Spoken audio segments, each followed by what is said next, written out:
Toyota has tried hybrids and hydrogen cars. But what do we make of its very first electric car? In this video, we'll talk about bZ4X, which is probably the Tesla killer. But if you are a follower of amazing cars and want more information about the automobile industry, make sure you subscribe to our YouTube channel World of Cars for more amazing cars videos. Toyota isn't afraid to try new things. It made hybrid cars popular with the Prius. It sold the first commercial hydrogen car with the Mirai. It's now working with the Japanese space agency, JAXA, to put the first proper car on the moon, one that you won't need to wear a spacesuit to drive. So it feels odd that it's taken so long for the company to launch its first electric car, the bZ4X. What was the holdup? Well, from the outside looking in, it seems Toyota was hoping that motorists would back hydrogen power. It's clear to see why. With a hydrogen fuel cell there's no range anxiety and you refill your tank in largely the same way you do now. Unfortunately, the infrastructure, the refueling stations, didn't arrive in time to match Toyota's ambitions. The bZ4X isn't Toyota throwing in the towel on hydrogen, it's bridging the gap until hydrogen becomes a more viable option in the future, we think. So is Toyota's pioneering spirit alive and well in its first battery power-only car? The answer is a muddy one. This is a good electric car, it's fun to drive and offers tons of space with a smooth ride. Plus, the four-wheel drive model, 4WD, has some pretty smart all-terrain tech to help you when the road runs out. The bZ4X will wade through water, creep down steep verges and skip over rocky surfaces with an easy confidence.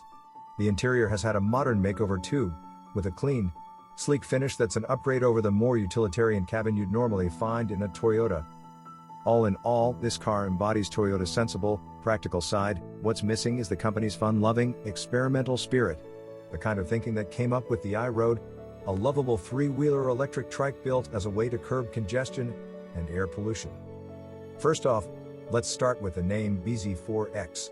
The first bit stands for Beyond Zero, the 4 signifies the size, presumably there'll be a bZ3 or 5 in the future, and X means it's an SUV/crossover, just like every other new electric car these days. Functional, but clumsy. Fortunately, no one buys a car based on its name, so what's it like on the road? We took the 4WD model, there's also a front-wheel drive, FWD model, for a few hours around Copenhagen's busy center, and around a small off-road course to find out. In the driver's seat the steering wheel is compact and sporty. The combo of a lofty driving position and small wheel means that the digital dashboard can be obscured. You sometimes have to peek over or around the wheel to see what's going on. The 215 bhp motors are split between either end, making the bZ4X quick off the mark. Meanwhile, the low center of gravity thanks to the batteries spread out across the floor of the car, mean that it's agile and taut around corners. It's as fun to drive as an electric SUV can be. The cabin is spacious and suitably techy, with a big central touchscreen and a console lit up with controls.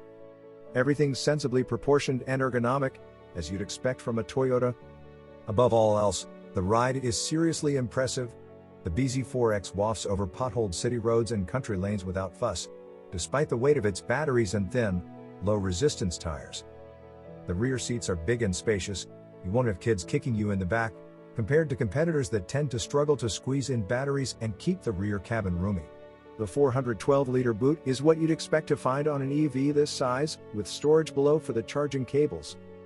The all-important figure, the range, is nothing spectacular. At 317 miles, 510 kilometers, for the forward model and 286 miles, 460 kilometers, on the 4WD model, it's in line with its competition. Though as with all E-Versus, in the real world you can expect a chunk less than that. Off-road, the car's X-Terrain tech is a fun addition that made light work of the course laid out for us. Some ultra-steep ramps were set up so that the car would have only 2 wheels in contact with the ground at a given moment. We were also invited to drive through a small pool of water to prove it could wade. Both scenarios are unlikely for most UK drivers, but it's nice to see some of Toyota's all-terrain DNA at play. There is one place where Toyota's trademark playfulness does appear, 2 small winglets jutting out of the back of the roof that act as a small spoiler or bunny ears, as the car's assistant chief engineer joyfully shared with me. They're a neat piece of design flair on a handsome but otherwise anonymous-looking car. It's this sense of fun that means Toyota is more than just a company that makes affordable cars, and it's the one thing that its first battery-powered car could have done with more of. The journey of this video ends here. Hope you like the content of the video. Comment down your thoughts on this. Please like the video and share it with your friends and family. Want to watch more amazing cars videos? Subscribe to our YouTube channel and we'll bring more amazing videos to you. Thank you very much.